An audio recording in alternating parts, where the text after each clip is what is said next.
Welcome back to Rice.AI Code Room. Today we are tackling LeetCode 1594, maximum non-negative product in a matrix.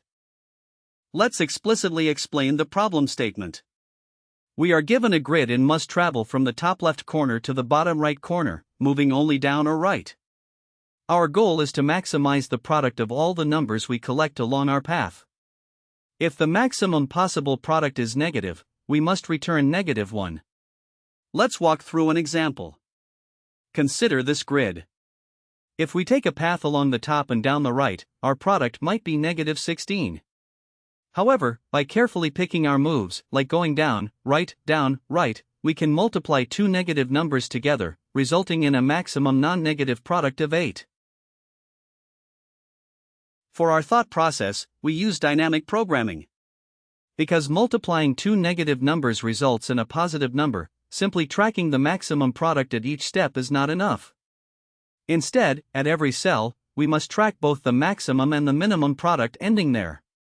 When we encounter a negative number in the grid, the new maximum product is derived from the previous minimum product, and the new minimum product comes from the previous maximum product. This ensures we never miss a potential large positive result. In our implementation, we initialize the first row and column.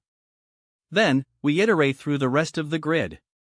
If the current cell is negative, we swap the sources for our maximum and minimum values. If it is positive, we keep them straightforward. Finally, we check if the max value at the bottom right is negative. If it is, we return -1, otherwise, we apply the modulo operation and return the answer. Finally, let's look at the complexity analysis. The time complexity is big O of m times n, where m and n are the dimensions of the grid, because we visit each cell exactly once.